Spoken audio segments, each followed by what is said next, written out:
ભગવાધારી, સાધુ, સંત, મોહ, માયા, ક્રોધ, લોભ આ બધાથી એ પર હોય છે. સંત એ હોય જે સમાજને સાચી દિશા બતાવે છે. પણ આજકાલ કળિયુગનું એવું ચિત્ર બદલાયું છે કે સંતો સંપત્તિ માટે એવા લડે છે કે આ સંન્યાસીઓને સામાજિક પ્રાણીઓએ બતાવવું પડે છે કે બાપુ સાચો રસ્તો આ છે, તમે હવે ઝઘડવાનું બંધ કરો. આ સંતોને સમજાવવા, સમાજને દિશા સૂચવવાની જેની જવાબદારી છે એને સાચી દિશા બતાવવા માટે નેતાઓએ મેદાનમાં આવવું પડે. આનાથી બીજું દુર્ભાગ્ય શું હોઈ શકે? સંતોને સત્તાની લાલસા, ભગવાધારીને ગાદીનો મોહ, રાજ્યના 3 આશ્રમમાં ઘમાસાણ. કહેવાય છે કે ભગવો ધારણ કરતા પહેલા સાધુ પોતાનું પિંડદાન કરી દે છે અને માટે જ એ મોહ, માયા, ક્રોધ, લોભથી પર થઈ જાય છે. પણ રાજ્યમાં કેટલાક ભગવાધારીઓ વચ્ચે ગાદી માટે જોરદાર ગજગરાહ ચાલી રહ્યો છે. ગુરુ કે મહંત બ્રહ્મલીન થતા તેમના શિષ્યો સામસામે આવી રહ્યા છે. તેમનો પરિવાર પણ ગાદી મેળવવા યુદ્ધે ચડ્યો છે અને આવા એક નહીં અનેક કિસ્સા છે. રાજ્યમાં આવા 3 મોટા વિવાદ અત્યારે ચાલી રહ્યા છે, જેમાં એક છે જૂનાગઢના ગિરનાર પર આવેલ અંબાજી મંદિરની ગાદીનો વિવાદ.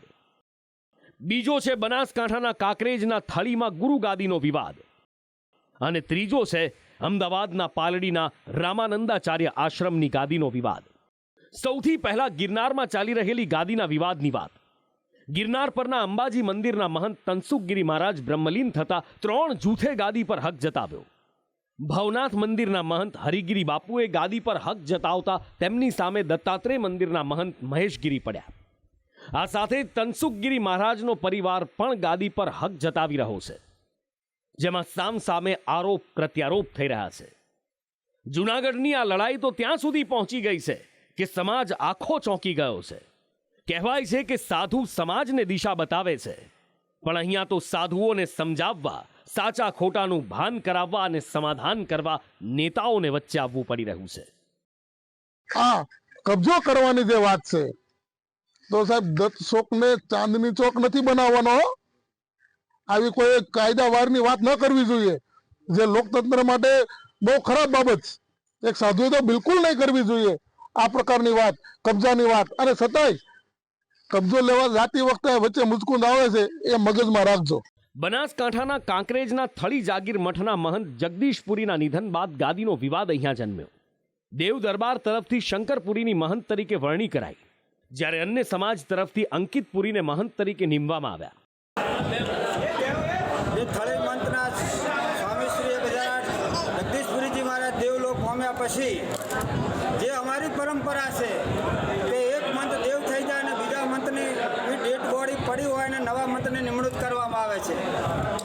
એ સત્તા દેવદરબાર મંતની છે અને મારી થળી જાગીર મઠ મારું છે ને મારું રહેશે.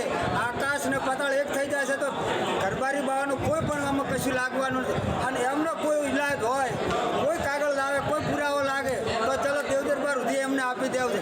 તમારું બાવાનું આમાં છે શું લે મને એ પહેલું તો તમે ખબર પાડો. ત્રીજો વિવાદ છે અમદાવાદના પાલડીમાં આવેલા રામાનંદ સંપ્રદાયના રામજી મંદિરમાં રામાનંદાચાર્ય પીઠની ગાદીનો વિવાદ, જ્યાં ગાદીપતિ બ્રહ્મલીન થતા 2 જૂથો વચ્ચે ગાદી માટે ગજગરાહ શરૂ થયો છે. જેમાં એક પક્ષકાર છે પાલડી મંદિરના મહારાજ વૈદેહી વલ્લભાચાર્ય અને બીજા છે રાજસ્થાનના સંત વૈદેહી વલ્લભ દેવાચાર્ય. ગાદીપતિ બ્રહ્મલીન થતાની સાથે જ આશ્રમના ગેટ પર રાજસ્થાનના સંતના પ્રવેશ નિષેધના બોર્ડ મારી દેવાયા હતા. साथ ही पुलिस बंदोबस्त पण गोठवी देवामां आव्यो हतो. राजस्थान के संत हैं खोड़ पाली जिले के और वो द्वाराचार्य हैं वैदेही वल्लभ देवाचार्य उर्फ वैदेही शरण, उनका ये नाम है. तो उसके पहले उन्होंने उसको लिख दिया था, लेकिन बाद में उनको पता लगा कि ये व्यक्ति जो है इस पद के लायक नहीं है, न तो यहाँ कार्य कर सकता है और न यहाँ के विकास में वो सहयोग कर सकता है और न यहाँ पर पब्लिकेशन कार्य कर सकता है. ભગવાધારીઓની આ સત્તા લાલસા એવી છે કે સાંસારિક લોકોને પણ શરમાવી જાય. જેમાં એ આશ્રમની ગાદી માટે જાહેરમાં ઝઘડી રહ્યા છે, ક્યારેક શબ્દોની મર્યાદા ચૂકી રહ્યા છે. સમાજના ધર્મના ઉત્થાન માટે કામ કરવાના બદલે આ સાધુ સંતો ગાદી માટે રીતસર લડી રહ્યા છે. બ્યુરો રિપોર્ટ, સંદેશ ન્યૂઝ.